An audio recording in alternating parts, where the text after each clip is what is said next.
kind of moment immediately revealed itself to be a kayfabe Pandora's box. As Michaels, Nash, Hall, and Triple H embraced in the ring, the crowd was simultaneously excited and confused, and altogether exhilarated. Sure, for some of them, even though they knew wrestling was staged, they didn't understand the backstory of this moment. If you didn't know any better, you'd think you were watching the formation of a new in-ring faction, not the dissolution of a real-life one. But this was New York City, though, and there were lots of people in the crowd who knew what was going on. The ones who read the websites and the dirt sheets and called the hotlines, they knew that Hall and Nash were on the way out, and they knew they were seeing something special. For the old-timers backstage, what they were seeing was pure, unadulterated sacrilege. When the Clique came back from the ring, they walked into a ghost town. Man, when we came back, everybody was gone except for Vince. But Vince was down at the end of the hallway. And so I remember walking back and seeing nobody and thinking, well, that's not a good sign. Vince is still standing there. Sean went over to him and Sean started talking to him. The rest of us didn't. And, from there, it was kind of what did Vince say? Was he pissed? And he was like, he seemed fine with it. He asked me, he said, did that mean a lot to you? And Sean said, it meant the world to me. And he said, okay, then. And that was it. And people were losing their minds. I remember us all talking about it like that was crazy. And that level of just exposure live in a show, especially at the Garden, right, was like, holy shit, what just happened? They all left, drove home. Triple H went all the way to New Hampshire, where there was a message waiting for him. So I called the office. They said, Vince wants to see you first thing tomorrow morning. I was like, this is not going to be good. I had to turn around and drive right back to the office. And of course, then, everybody knows the rest of the story from there. Hall and Nash leave the company. Shawn was the champion, and Vince wasn't about to strip him of the title. So Triple H was left to take the fall. Here's what Vince told him. Look, this was totally not what I was expecting. Everybody's up in arms about it. Everybody. And I can't have it. It looks like you guys are undermining everything and you can just do whatever you want. There's no repercussions and it'll just undermine the whole thing. And a lot of people want me to fire you. Part of me thinks I should fire you. One of Vince's famous quotes, you're going to have to learn to eat shit and like taste of it. You're going to have to learn to eat a lot of it. And, you're winning the King of the Ring. Not going to happen. You're going to go down to the bottom. We're going to have to start over and you're going to get shit on for a while. The plan had been for Triple H to win the upcoming King of the Ring tournament. More on that next episode. And as a punishment, Vince just tore up those plans. Hunter was going back to the bottom of the pecking order, but Shawn was bulletproof. I guess I always wonder what in the world made me untouchable, other than I was the champion at the time, but I've seen him just take the championship off of guys after, what he wants to, and then, unceremoniously dismiss them afterwards. Perhaps unsurprisingly, X-Pac had a different take. I thought Shawn probably could have done more to keep Hunter from having to be in the doghouse for so long. Let's just be honest. But Shawn was at a different place back then. Shawn said that Shawn says that he doesn't really understand why he couldn't have gotten punished. Does that make sense? He's like, I don't know. Man, fucking break. I love him to death, but come on. And that was the thing, is those guys were leaving. Nothing he could do to them. Shawn was champ. Really nothing he could do to him. He was sort of the top babyface in the moment, right? Did that come up in the meeting with Vince? Like, by the way, Shawn's not getting punished at all because I can't. What am I going to do to him? Or is he never point blank said that, but he did say, look, Kevin and Scott aren't here. There's nothing I can do to them. He didn't have to say the Shawn thing. I got that. He's got a guy. I'm up and coming. He's got a guy making him money on top. He can't just kill that. He could have, but it would have been bad for business at a point in time where we were trying to do everything we could to get business going.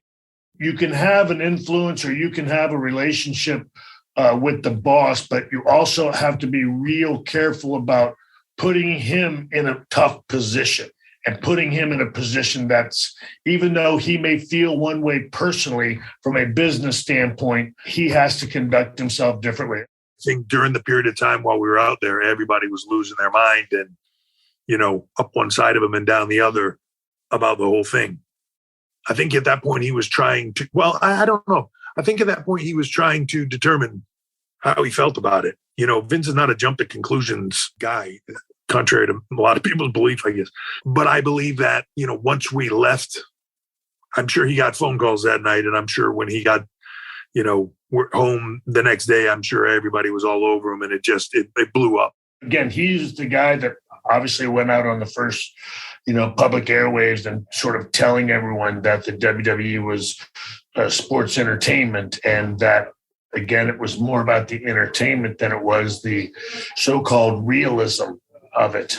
And what this was, and also that time, again, we were certainly a generation that felt that, respectfully, in our minds, it was, we felt we were insulting the viewers, trying to convince them that it was something that it wasn't, and that fan base was much more sophisticated sometimes than we give them credit for. Insulting. That's the word that keeps coming up. Michaels and the rest of the clique thought that the current presentation was insulting to the fans. The old guard of kayfabe, the so-called protectors of the business, they thought that displays like the curtain call were the ultimate insult. So who was really being insulted here? The traditionalist diehards or the modern fans who could see through it all? It might not be an either or, but it's important because, like I said, pro wrestling at its very core is interactive. The performers and the fans work together in this seamless sort of symbiosis. These two forces were going to have to square their grievances and find a way to work together. Maybe the answer was right in front of them. The fans at MSG. See, they weren't your usual fans. They were, as they say in the business, smart fans. Triple H says they were the fans who really knew what was going on. We used to joke like the Garden, that area, right? They saw so much stuff. You really had to work to get a big reaction in the Garden, and you had to put in some time and pay your dues and get that reaction. They didn't just react if you oh, he's on TV, he's getting a push, hey, whatever. It wasn't like that. But all the shouting that you heard and all the people that were there, like, it was very insider. If you'll indulge me for a second, when I was a kid, my friend told me a story about going to a house show with his dad. This is before the giant stage entrances they have today, when they would just have a big curtain set up that the wrestlers came through. At one point, somebody came through the curtain and just whipped it, and it flew open, and for one brief second, you could see that backstage, just to the left of the entrance, Hillbilly Jim and the Iron Sheik were standing side by side watching the show together. This is one of the most popular baby faces and one of the most reviled heels, just chumming it up like it was no big deal. You know what else happened that night? I don't know. My friend never told me, or if he did, I forgot, because it doesn't matter. What matters was the moment where the curtain was literally pulled back and the thing that we already knew was finally exposed for the fans to see. The way my friend told the story, everybody booed. And of course they did, because that slip-up broke the handshake deal between the fans and the performers. But I guarantee they all went home and told everybody they knew about it. That was a decade before the MSG incident. By 1996, everybody knew what was going on. The fans knew the stuff happening off-screen, outside the ring, was a lot of times more interesting than the stuff that happened between the bells. The WWE was in bad shape. The whole business was in bad shape. And the way forward wasn't to double down on the facade. It was to lean into the inherent contradiction of the whole thing. It was to, well, pull back the curtain. Fans were already wise to what was going on anyway. At the time, it was sort of like a black market thing, right? Like an underground thing. There was no internet. There was dirt sheets a little bit, but people just chatted about the business and the insides of the business. And according to Wikipedia, side note, wrestling Wikipedia is amazing. A dirt sheet is a wrestling magazine, wrestling newsletter, or website that covers professional wrestling from a real-life perspective, as opposed to treating the storylines as real. Most of the pro wrestling magazines of my childhood kept kayfabe. They had fictional write-ups about the wrestlers that were approved by the talent and the promoters. But dirt sheets told you the stuff you really wanted to know. The real stuff. Everything from ticket sales at an event to rumors about who was next in line for a push. You'd go to the show, and then there was some guy that knew all the insider stuff that was just telling it to everybody around him, and it was spreading like wildfire. Like, it's a funny thing. Like, the era from before us was still so adamant about trying to tell everybody it was real, and the only people they were fooling was themselves in a way. Everybody else was like, yeah, okay, whatever, right? That night at MSG, there were two things happening. 4 wrestlers going against the script, breaking down the fourth wall, and a crowd of diehard fans who were seeing it, who were in many ways demanding it. Those two things were happening in synchronicity because wrestling needs wrestling fans just like wrestling fans need wrestling. When wrestling fans got smart to the business, it made the business better. I liked wrestling more after my friend told me about seeing Hillbilly Jim and the Sheik palling around. As a pro wrestling fan, the curtain call was a moment of liberation. It wasn't as small as a slip up, and it wasn't as pat as pulling back the curtain. It wasn't just 4 guys breaking the rules. It was 4 guys getting into the ring and raising their arms in the air and saying proudly, defiantly, "You know this shit is fake, don't you?" When was the last time you replaced the air filter in your HVAC? You should replace it every 3 months. .com.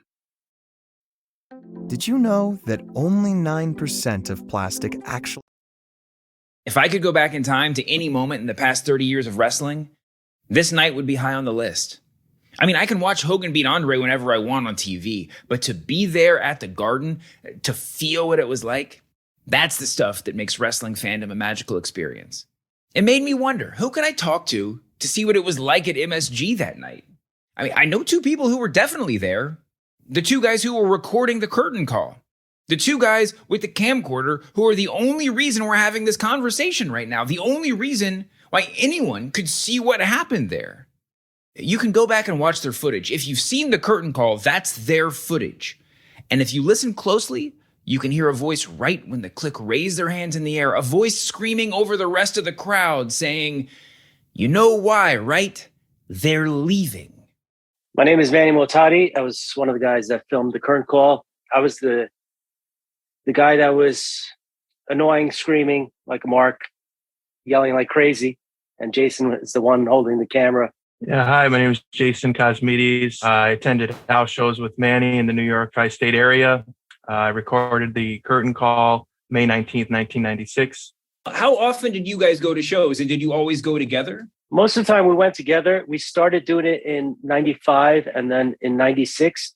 I mean, people can say, oh, we got lucky. We just went there for that one show and we started recording. But, you know, we did this as a hobby. So we worked together. And most of the time we went to the shows together. Explain to me the logistics of getting the camera inside. We never snuck in the camera. What me and Jason did was, before we went to a house show to record what was going on in Nassau Coliseum or Madison Square Garden, what we did was like, hey, you have your camera ready? You have your 2 batteries ready? You have your 2 tapes ready? Yep. And that was it. We never planned anything as far as, oh, do this, hide this, make sure we don't get caught, act cool. It's not like we were going through like airport security or anything like that. At the time, security didn't think 2 little 17, 16-year-old jabroni fans would come in and videotape a house show, which most of the time it's the same results. After the cage match, what was your first indication that something weird was happening? I would say probably when Razor came out, it's like, oh, wow, okay, saying goodbye, you know, this is it, because we're smart marks at the time, and everybody in the Garden kind of knew what was going on. You know, back then, we had the hotlines, we had dirt sheet writers. I myself had a wrestling hotline, so I had to know what was going on. I knew months and months before that Razor was leaving. I found out in January he was leaving because Howard Finkel had a wrestling hotline that he would just say, oh, this show is coming to this town, this show is coming to this town. It wasn't really that important of a hotline, but I would call it. So what was mind-boggling was he actually gave it away and mentioned their real names, which really not many people knew at the time. Wait, is this the WWE hotline that you're talking about that Howard Finkel was on?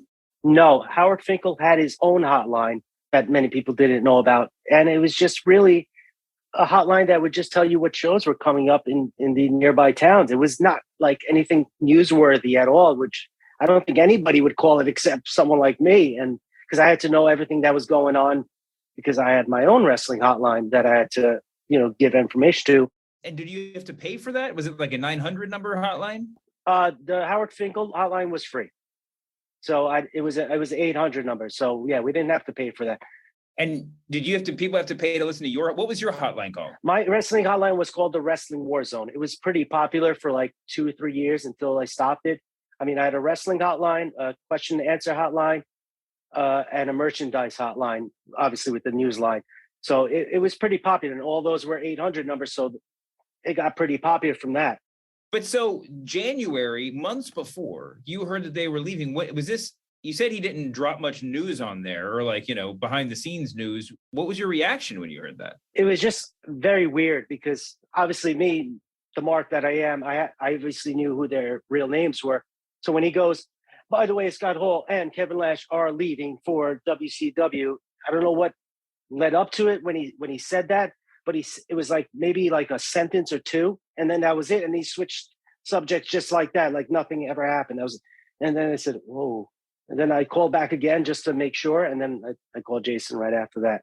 Do you remember getting that call, Jason? Yeah, I do, and I didn't believe it. I didn't want to believe it because those guys were they were main eventers, and very much part of the product at the time that built, the new generation to what it was at that point.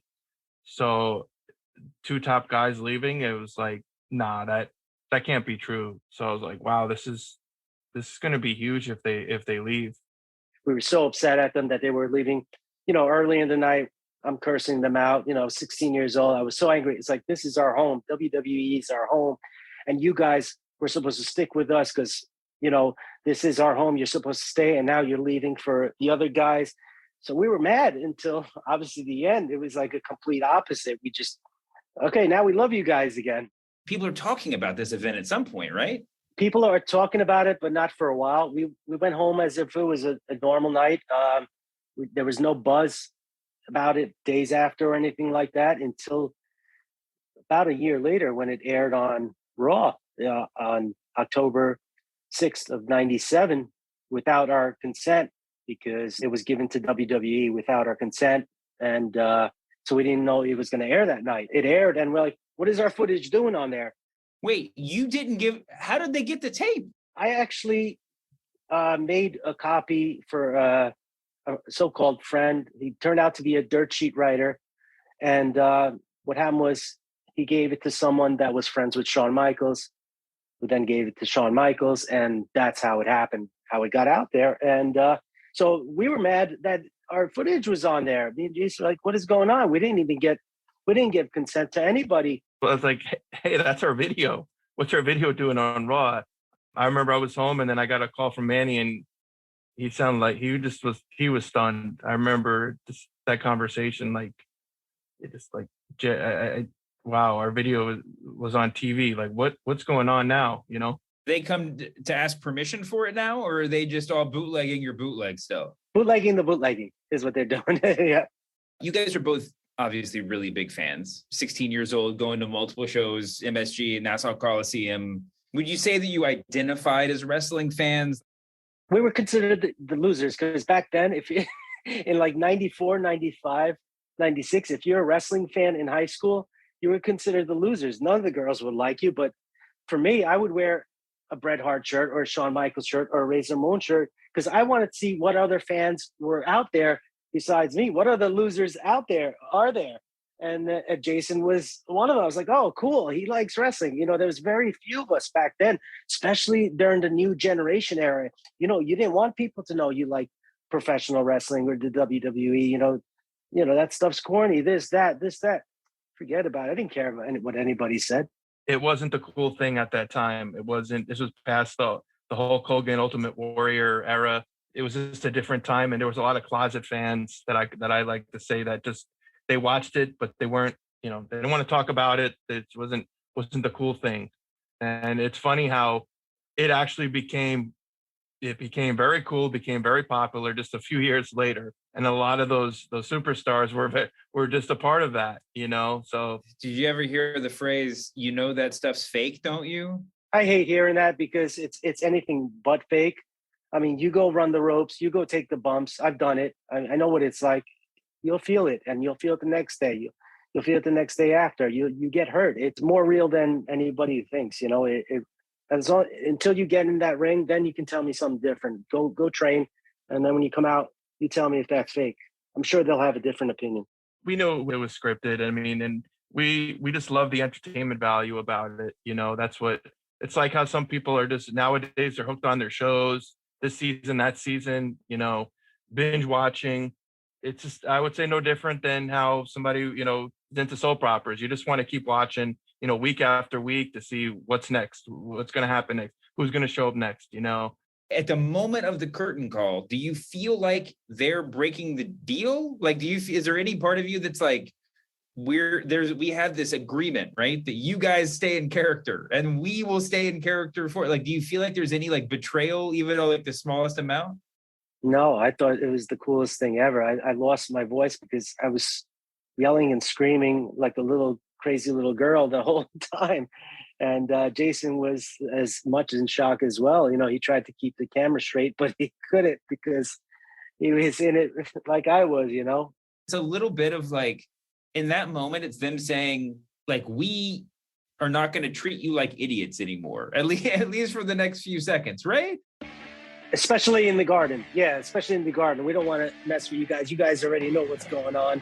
You don't mess with the garden crowd. Yeah, don't insult my intelligence, This season on the Book of Wrestling is called 25 Catchphrases That Explain the Attitude Era. Rob Harvilla, your royalty check is in the mail. This being a podcast, we're leaning into the audio of the wrestling epidemic sound. They don't need a nickname. Copy editing by Craig the Animal Gaines and fact checking by Dangerous Daniel Comer. Art direction and illustration by me. I'm David Shoemaker, aka The Masked Man. Thanks for listening. And for the record, we actually paid Manny and Jason for their original footage.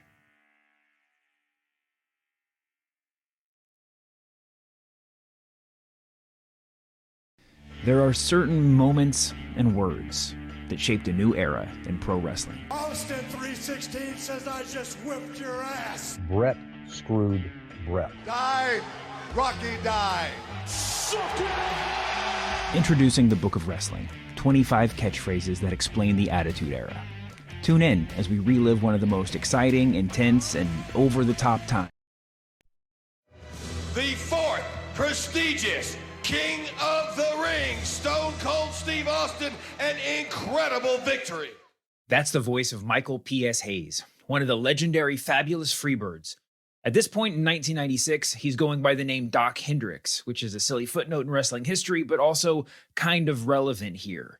Hayes, aka Hendricks, is on a small raised stage on the floor of the Mecca Arena in Milwaukee, away from the ring, kind of beside the tunnel where the wrestlers enter and exit from. It's covered to look like stone, I think, and decorated with golden columns, a purple robe, and a red carpet leading up to a big golden throne. Get the picture?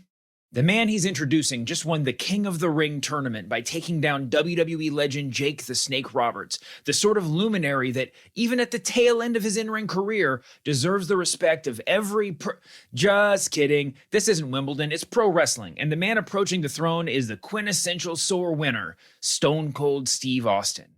The first thing I want to be done is to get that piece of crap out of my ring. Come on. Don't just get him out of the ring, get him out of the WWF. Because I've proved, son, without a shadow of a doubt, you ain't got what it takes anymore. Pro wrestling, it should be said, is not a world of niceties. Pro wrestling is a world of, hey, busters, and I'm talking to yous. It's a world of explicit violence and catchphrase bluster. And yet, still, this wasn't what the crowd was expecting. Stone Cold Steve Austin was not what the wrestling world was expecting. But he was exactly what it needed.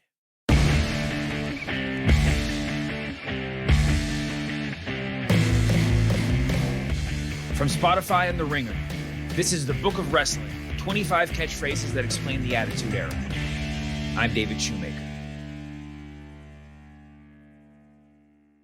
I cannot believe that any man in his right mind, after being burnt the way I burned you, Steamboat, I dropped you like a bad habit, my man, on a concrete floor. They carted you out on a stretcher.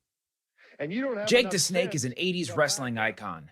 A scofflaw with a handlebar mustache and a boa constrictor named Damien that he'd dump atop his beaten opponents. The ultimate in dignity. Here's the thing about Jake. He was over. That's wrestling lingo for popular with the fans. Well, kind of. Loved if you're a babyface or hated if you're a heel. If you're over, then what you're doing is working. In the 80s, Jake was positioned as a bad guy, but he was just too cool, and his voice was just too hypnotic, and the snake was just a fucking snake. In 1986, back when fans generally followed along with the good guy, bad guy designations dictated by the script, Jake defied categorization. He got cheered in a match against Macho Man Randy Savage on Saturday night's main event, to the audible disbelief of Vince McMahon and Jesse the Body Ventura, who were on commentary. The fans are definitely behind that man, Jake the Snake. Does it surprise you? Well, yeah, it does surprise me, but I'll tell you what, I can't imagine people getting behind a snake and cheering a snake. But then when they tried to set him up as an opponent for ultra good guy Hulk Hogan, the fans cheered for Roberts and derailed the whole storyline. They eventually made him a good guy and then turned him heel again. You might remember him shutting the Ultimate Warrior in a coffin or sicking a cobra on Savage in the middle of the ring. Truly awesome, ridiculous stuff. Which is all to say that Roberts was wrestling royalty.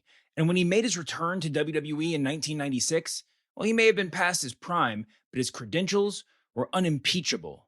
He'd gone through some rough spots outside the ring, dealing with personal demons, as they say in the biz, and had regained his stride with the aid of born-again Christianity.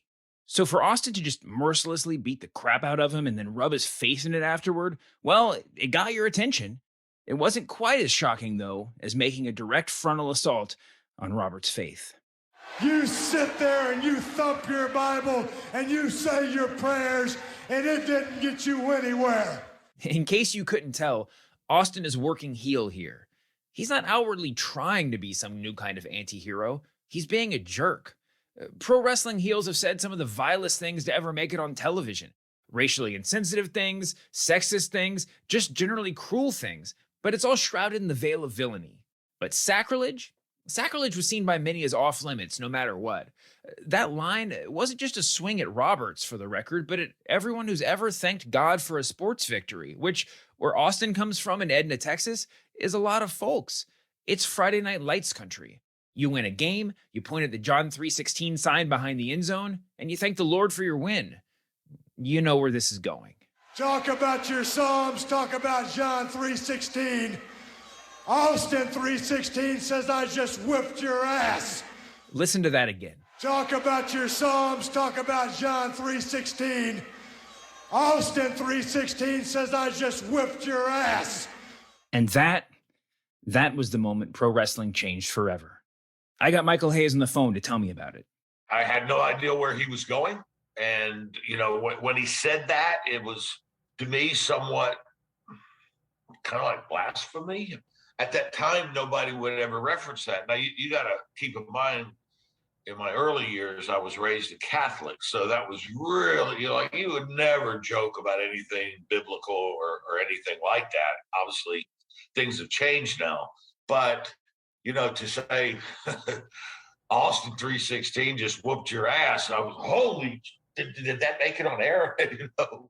The bigger surprise, if you ask some people, is that Steve Austin himself was on the air in that spot with the opportunity to run his mouth to begin with. I should note here, Steve Austin isn't really Steve Austin's name. When he was starting his career, Steve Williams was his name, but there was a problem. There was another wrestler named Steve Williams, and having two Steve Williamses just wouldn't do. Steve Williams number 1 did have a handy nickname, Dr. Death. But Steve Williams number 2, he was going to need a whole new name. He was from Texas, and Austin is the capital, and nobody could think of a better way to disambiguate the Steve Williamses, so they just named him, well, you already know the answer, Steve Austin. Steve's one reservation was that Steve Austin was also the name of the main character in the TV show The $6 Million Man, but he didn't have any better ideas before the bell rang in his first match. That amazing show was about an astronaut who nearly dies after a test flight accident and his body is rebuilt. It's a pretty good association for Stone Cold Steve Austin, who had so many major surgeries and reconstructions over the course of his career that they would end up calling him the Bionic Redneck. Anyways, Austin started out in world-class championship wrestling, home of his teacher, Gentleman Chris Adams. Made his way to WCW, where he was always on the cusp, but never quite in the main event. It didn't help that his ascent coincided with the arrival of Hulk Hogan and later the launch of the NWO. Austin definitely had it, if not quite the it of irrepressible stardom. He definitely had the it of that man as a pro wrestler. Blonde hair, solid physique, and blue eyes that could reach into your soul and punch it hard. But he didn't have a place in mid-90s WCW, and when he tore his triceps, head honcho Eric Bischoff fired him. Austin moved to ECW, the indie rock concert of pro wrestling, which was run by his old WCW manager Paul Heyman. Austin wasn't really healed up yet, but he could talk, and talk he did. He remade himself as a character, a good promo, as they say in the biz. The kind of guy you could hand a mic to and watch the fireworks go. His next stop was WWE, where they called him the Ringmaster. It's a lousy name, but somehow it was the best idea they could come up with. For the record, some of the other names they considered were, and I'm not making this up, Fang McFrost, Snowman, Otto Von Ruthless, Mr. Freeze, Chili McFreeze, Cool Cat, Cruel Luke, and Ice Dagger. Yeah. They put Austin with the $1 Million Man Ted DiBiase as his manager, and they gave him the $1 Million Championship too, which is maybe the coolest looking belt in wrestling history, but it somehow looked like an ill-fitting sports coat on Austin. Thankfully, he evolved. He shaved his head, he ditched DiBiase, and he changed his nickname to Stone Cold, and management saw a glimmer of something. That something was Austin realizing the power of being himself. Definitely. And, at that time, you have to imagine, especially for those that are listening that are too young, we're too young, the whole industry, the whole business was getting ready for a makeover because the audience at the time was tired of the sweet, saccharine kind of wrestling with the outlandish characters, and they wanted stuff that was more real. So here's how it went down.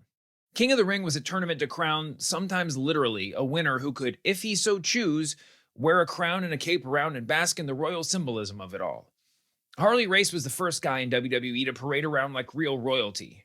And the apex of the gimmick was probably Booker T becoming King Booker, complete with scepter and pseudo-British accent. Sometimes, though, the King of the Ring tournament was just a tournament that somebody won, and Austin would be in that category. Austin beat Bob Sparkplug Holly on Raw on June 3rd to qualify for the tournament, and then he beat Savio Vega on June 17th in the first round. Those two guys are a good measure of how WWE was already evolving. Holly debuted as Sparky Plug, a wrestling NASCAR driver, but the name was changed with no explanation other than the obvious that Sparky Plug was ridiculous. He would go through a few other iterations of his character before emerging on the other side of the Attitude Era as Hardcore Holly, because, well, hardcore. Savio Vega was a Puerto Rican wrestler who wrestled under the name of TNT. He made his on-screen debut in WWE as Quang, a masked, ambiguously Asian villain, before being retrofitted into Savio Vega, Puerto Rican upstart and childhood friend of Razor Ramon. Eventually, he would lead a crew called Los Boricuas. Which is all to say, on the timeline of WWE wrestling gimmicks, at King of the Ring, we're past the Asian menace wrestling race car driver era, but not yet to the hardcore Puerto Rican street gang era. The flashpoint that'll take us to that next level, this is it. At the King of the Ring pay-per-view, Austin faced off against Mark Mero in the semifinals in the first match of the night. Mero, for his part, wrestled in WCW as Johnny B. Bad, a wrestling Little Richard. I would love to add more nuance to that description, but there isn't any.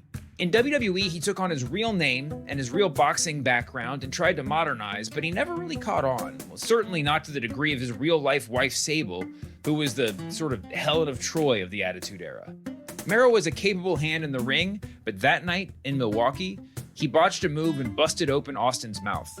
They rushed the ending, and Austin went straight from the locker room to the hospital to get 16 stitches.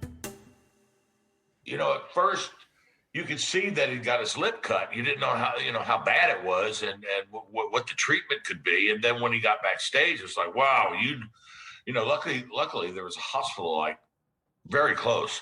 And, it's like, man, go get that thing sewed up.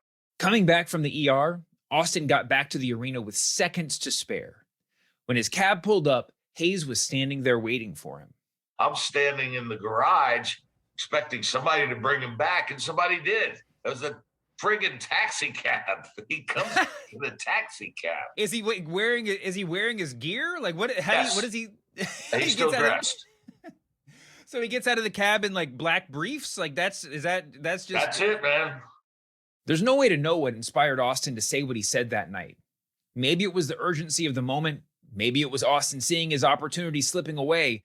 Maybe it was the few words Hayes had time to relay to him to set it up. That was it. officially sent to go in the garage and wait on him. But, you know, the clock was ticking and it was getting closer. And boy, he showed up in the nick of time. And then he just simply asked me, "Hey, what'd Jake say?" And I said, "Well, he just kind of quoted some, you know, biblical references and said something about John 3:16. All right, I got it."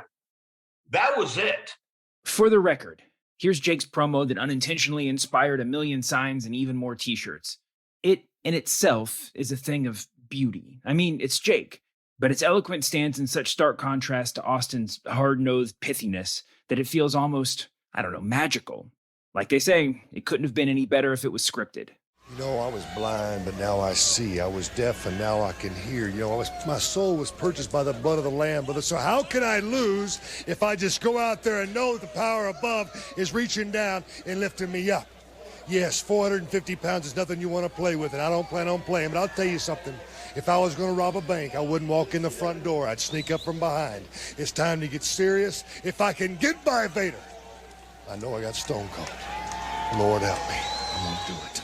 Here's Austin explaining how the moment happened from the WWE doc Steve Austin, The Bottom Line. Bam! It hit me just like that. I thought about, okay, religious, Austin 3:16. And the reason that popped into my head was this. Back in the day, if you always went to a football game or watched it on TV, you know, when they went to kick the extra point of the field goal, there'd always be a John 3:16 sign in the end zone. And so I said, okay, Austin 3:16. And I thought about it as soon as he told me that instant. And I said, all right, I got something for his ass. By the time Austin and Roberts stepped into the ring, the story had already been told. Roberts' ribs had been ravaged in his match earlier in the night against Vader, and Austin had no time for good sportsmanship. Their match was vanishingly brief, because with Austin's patched up lip, it had to be. But the brevity made a statement. The new era of pro wrestling didn't just begin in some ethereal way. It came out of the corner and stomped a mud hole in the old one. Jake the Snake Roberts stood for the past, but more importantly, he stood for the status quo.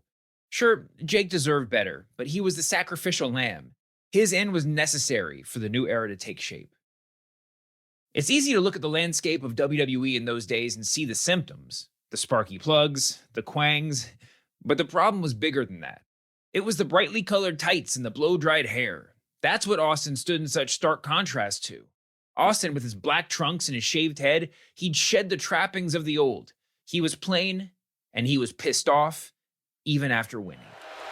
Don't just get him out of the ring, get him out of the WWF. Because I proved, son, without a shadow. We've all heard this promo 100 times, but what happens here is almost jarring to watch now, with 2 decades of carefully produced and scripted promos behind us.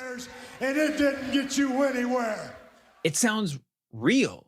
Like Austin is doing something he's not supposed to be doing. It looks real.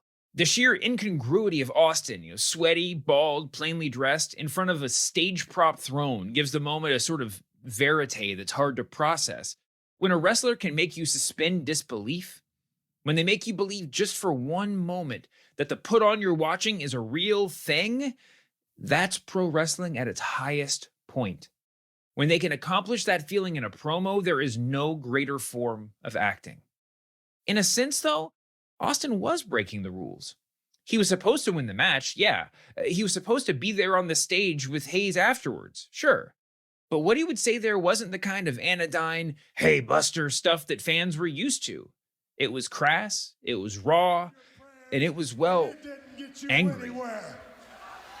Talk about your Psalms, talk about John 3:16. Austin 3:16 says I just whipped your ass. Come on, that's not necessary. All he's got to do is go buy him a cheap bottle of Thunderbird and try to dig back some of that courage he had in his prime. You gotta hand it to Jake the Snake Roberts, says announcer Jim Ross, who had a dream he wanted to fulfill, but came one victory short. To borrow from a famous tweet, Austin said you do not, under any circumstances, have to hand it to Jake the Snake Roberts. The old rules were out the window. Whatever you expected right then in that moment, Austin was not going to deliver it. And Austin was angry. He was angry for a career misspent in companies that didn't see his value. He was upset at himself for not figuring out how to crack the main event. And that anger, that Existential dread came roaring out of Austin's mouth the moment he had a microphone in front of him. In a world where everything is predetermined, it stands to reason that the promos are predetermined too, but that's not always the case. According to Austin's version of events, it was all ad lib. This wasn't nothing that somebody handed me on a piece of paper. It was what I was feeling, and it was from my heart and from my guts and what was going on inside my brain, and nothing but attitude and all this stuff again about being held back, and here's this opportunity, and I'm fixing to get to shove it up someone else's ass finally. That promo was totally off the cuff and totally Stone Cold Steve Austin. Yeah, I could tell it was good. It was real good. I was, very old school at the time. I think I started wrestling in my mother's first trimester. So I was brought up with old school values. Those were just unwritten rules that you couldn't go to do a promo. But as things evolved, every form of kind of kayfabe started withering away. And it took me a while to get on board because I was like, man, that's not how I was taught. But that's what the audience was clamoring for. They wanted more realism. And Austin gave them that.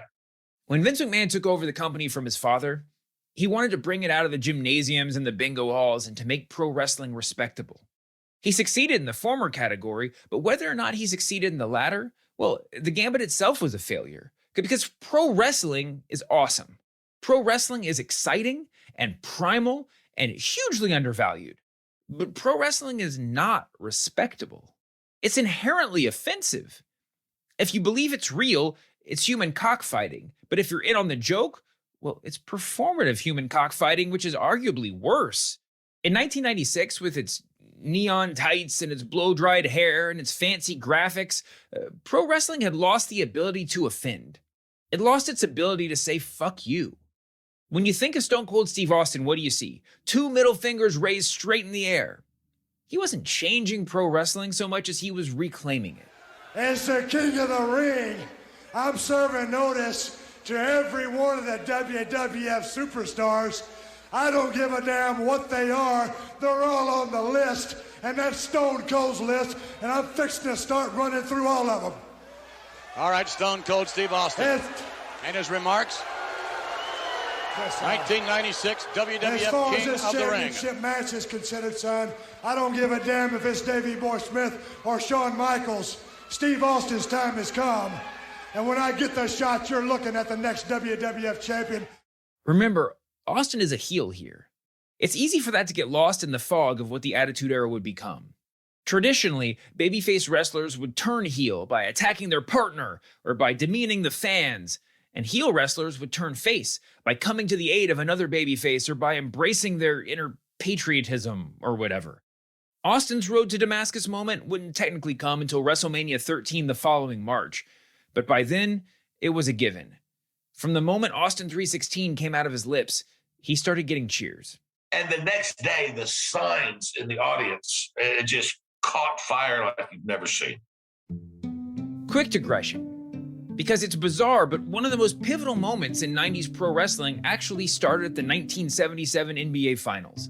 The Philadelphia 76ers, led by Dr. J, were taking on Bill Walton and the Portland Trail Blazers. But neither of those stars was the star of the show, because out in the crowd, in a rainbow clown wig, was a man named Roland Stewart, aka Rockin' Rollin', aka the Rainbow Man, with a sign that had John 3:16 in big letters on it. If you're over 40, you've probably seen Stewart in highlight packages. Thin, with a wild French fork beard, yeah, I looked that up, thick librarian glasses, and a t-shirt with something like Jesus Saves printed on it in that classic late 70s I made my own t-shirt font. The Boston Globe called him an eccentric, which is a loaded term, but for rock and rollin', it kind of fits. Stewart invented the craze of holding up signs that read John 3:16 at sporting events. And he did it, well, religiously, appearing at nearly every major televised sporting event from 1977 forward. The World Series, the Indianapolis 500, the Masters, and the Olympics. He was arrested by Moscow police during the 1980 Summer Games. Lots of other people followed in his footsteps, and long before there were ironic signs filling the stands at every pro wrestling event, there were John 3:16 signs in the end zones of every major football game. It was those signs that inspired Austin to think Austin 3:16. What a babyface, right? Well, not exactly. Eventually, Roland turned from in-zone evangelism to stink bomb terrorism. Yes, stink bombing places that, according to Stewart, God thinks stink. In 1992, he entered an empty hotel room with two men and, according to the Boston Globe, ended up holding a maid hostage and threatening to shoot down airplanes. Police arrested him after an 8-hour standoff. Roland is currently serving 3 consecutive life sentences. Babyface and heel might be diametrically opposed ends of the ideological spectrum in pro wrestling. But even in a black and white world, the line between good and evil is razor thin. A babyface is always a misplaced punch away from villainy, and a grudging show of respect can mean total redemption for a heel. Sometimes the decision is out of the promoter's or the wrestler's hands altogether. If a hero starts getting errant boos for whatever reason, it can force a complete redefinition of the character. And if a heel starts getting cheered, even in a winking meta sort of way, it has to cause the office to reconsider their plans. And nobody is immune to swapping sides. Hulk Hogan became the nefarious Hollywood Hogan, just as notorious rapscallions like Roddy Piper and Ric Flair came to the ring to a chorus of cheers in their later years. Sometimes the change is slow moving, even when it's inevitable. And drawing it out can make for great drama. When Steve Austin cut the Austin 316 promo, he was a bad guy, and he stayed on the heel side of the roster for almost a year. But at that moment, his face turn was inevitable. Just like Jake Roberts couldn't work heel against Hogan, Austin couldn't be a heel against any top star for long in 1996. When people in the wrestling business talk about the wrestlers who transcend the form, the very best of the best, they don't usually talk about their ring work or their mic skills. I mentioned it before, they talk about it. Capital I. You could tell that that guy had it, whatever that means, and whatever that means is in quotes because it's implicitly undefinable. There's a level of it that makes getting booed almost impossible. At that moment, Austin discovered a new plane of it, where babyface and heel didn't even matter. And in that moment, Austin knew it. I don't give a damn if it's Davey Boy Smith or Shawn Michaels, he says, referring to the good guy and the bad guy in the upcoming main event that night, flipping the double bird to the worn-out tropes of 80s and 90s wrestling. Hayes, Doc Hendricks, remembers how quickly it was that Austin had captured the hearts of wrestling fans. I think we may have had a brief conversation about it, and, he was like, well, I don't know, maybe I shouldn't have said that, but I did now. We got to go forward. and forward he went, and I think people were still really unsure the next night on Raw until they saw the Austin 316 signs. And, 316 says, I just whooped your ass.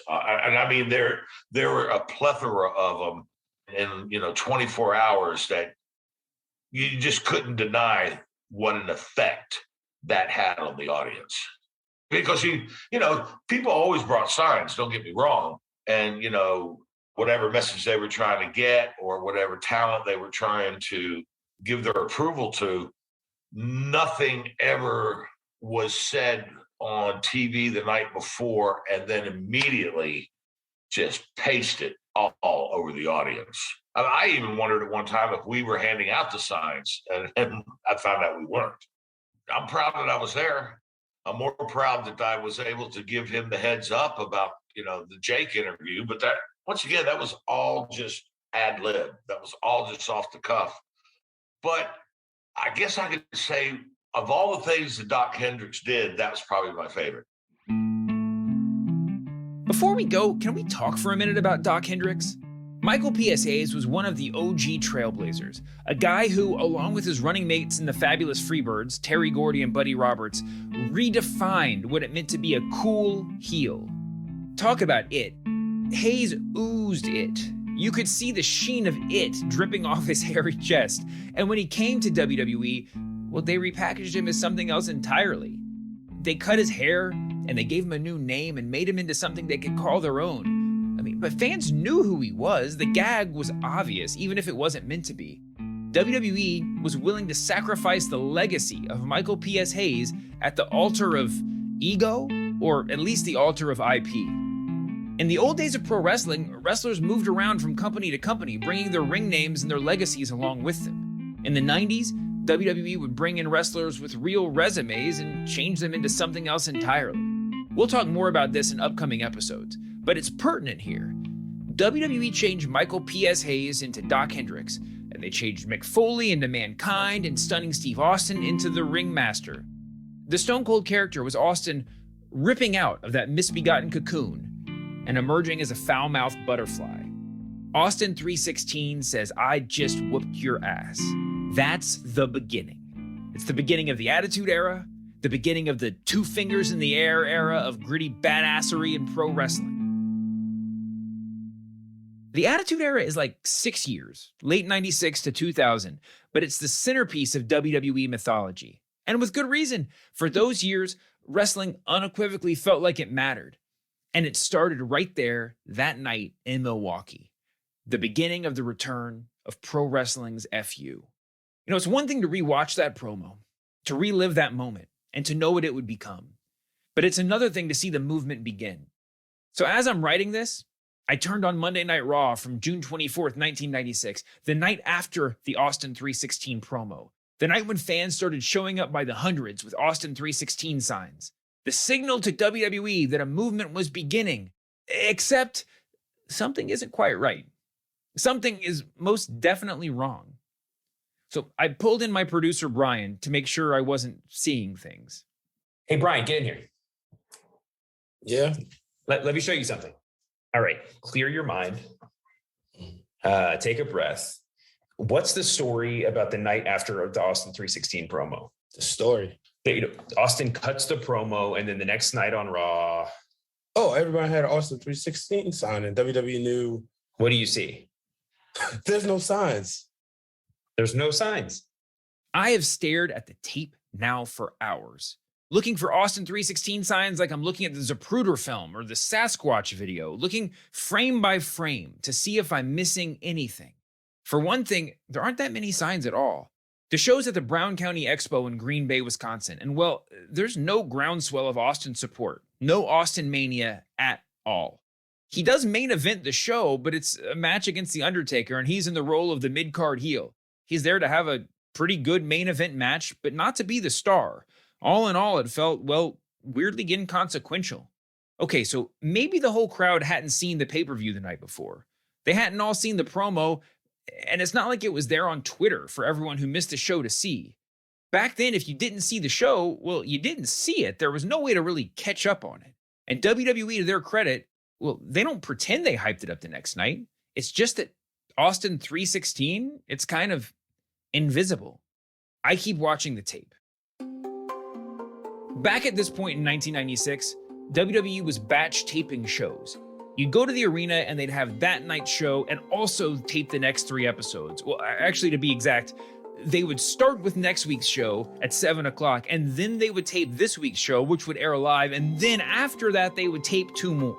So, for the next 3 episodes of Raw after this night, it was the exact same Austin 3:16 sign-free crowd on July 1st, July 8th, and July 15th. But I'm watching every episode and I'm just glued to the screen. I can't look away.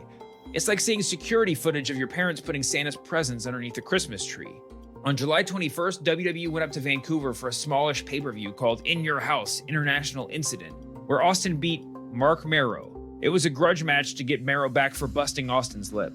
Austin isn't the star of the show by a long shot, but one really important thing happens here. Jim Ross is on commentary, and he's talking up Austin like a legitimate competitor. It's not just storyline stuff and calling out moves. He's methodically explaining to the audience why we should care about Steve Austin. But Austin is as technically sound, as fundamentally sound as anyone we have seen in the WWF in quite some time. He is destined for superstardom personified. As Mark Merrow comes out to the ring, the camera pulls back to a wide shot, and you can just barely see Merrow's head over the arms of the fans, and there it is. A few rows back from the aisle, a few rows back from ringside. One sign with giant block letters. Austin 3:16. You can go look at it now. It's at the 32-minute, 44-second mark. That guy or girl, whoever was holding that sign, you win the prize. That's it. As far as I can tell, that's the first one. In the match, Austin's stunner gets a big reaction from the crowd. And right after the match, when the ref is raising his hand, you can see Austin mouth out the words, "That's the bottom line. Austin 316," and he spells it out with hand gestures, 316. It took a month, but it just explodes from there, right? Except it doesn't. The next night, on July 22nd, they filmed the next 4-week block at the Key Arena in Seattle, and nothing again. There were a few Sunny signs. Sunny was the biggest female star at the beginning of the Attitude Era, and for a while, at least according to legend, she was the most downloaded woman on the internet. So yeah, there are Sunny signs. There's a happy birthday HBK sign, and there's another one that says, "Hi Grandma, it's me, Guida." Guida, if you're out there, give us a call. But no Austin 316 signs. That night, Austin comes out to do commentary during Mark Merrow's match. If you need any other evidence that we're in a holding pattern instead of moving into a bold new era, it's the continuation of this Austin Merrow grudge. Austin's wearing his trademark leather vest here, and that seems important. The Stone Cold we know is beginning to emerge. He shit-talks most of the roster, including Bret Hart, who's sort of on indefinite leave from the company, and Austin's making fun of him for that. That's also important. But anyway, the rest of the show is taped that night in Seattle, July 29th, August 5th, and August 12th. There's no Austin 316 signs. Then August 18th is SummerSlam. Austin isn't even on the main show. He wrestles Yokozuna on the pre-show, and the big moment of that match is Yoko breaking the ring ropes because he's so heavy. That was scripted, yes. That match is on WWE.com, but it's not even part of the SummerSlam broadcast on Peacock. It's not really until October 21st, 1996 that the momentum starts to shift. They start a 4-taping stand in Fort Wayne, Indiana, and there's an Austin 316 sign in the front left section. You don't really get a good look at it until Austin has a match that aired on the November 11th show, but if you look for it, it's there. And then at the next taping in New Haven, Connecticut on November 18th, that's WWE home turf for those who are interested, well, then the signs finally start multiplying.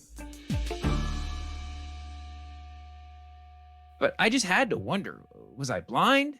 Was I losing my mind? Was the crowd really not caught up in Stone Cold hysteria like we're always told that they were? I needed to find somebody who could confirm this, somebody who was there. So I started asking around, and that's when I found Carlos Herrera. I mean, I already knew Carlos. He's been at most of the WWE shows I've been to as an adult, and he's definitely gone to more shows in the New York area than I have. A mutual friend once called him the pro wrestling Forrest Gump. He's walking around through WWE history almost by accident, like the time he was standing in the background when Austin stunnered Vince McMahon for the first time. And we'll talk about that in later episodes. Anyway, if anybody could tell me whether or not this was real, it was Carlos. So I gave him a call. Been a fan since 84, 85. Have a long history of WWE. Carlos crossed paths with Stephanie and Shane McMahon before they were household names. He was friends back in the day with folks like wrestling journalist Mike Johnson and former WWE head writer Vince Russo. And I can tell you this as I literally lived through it. So that May, and there was a show before that in 96 that had a great crowd, like a sellout in March. I think this is when Diesel turned heel, officially, you know. Then it dropped big in the fall. It dropped huge. And the reason why I'm telling you this for a fact is I went in September 96 to the Garden, and that was my first date with my current wife. It was the Big Bang. We went to the show, and I remember being at this Garden show, and it was empty. So when people say that Stone Cold turned heel in the summer of June, and it became a thing, it wasn't a thing yet, because in the summer of 96, he wrestled on the pre-show for SummerSlam. You know, he wasn't a thing yet. He became a thing that November, in my opinion, when he fought Bret at the Garden when Bret came back. That's when it exploded. This is exactly what I want to talk to you about, all right? Because I'm doing this podcast and I get to interview guys. I get to call them, interview them, get this like fresh new audio. What you see over and over again is that they've told the story so many times. Whatever they've told is the truth now. It's not what happened. Of course, that's their narrative. No. In the perfect world, the story sounds great that he said it and it boomed. It didn't happen like that. It was a very small build. Look, I pulled this out for you. This is what people remembered for a while. He's holding up a photo of what the ringmaster, Steve Austin.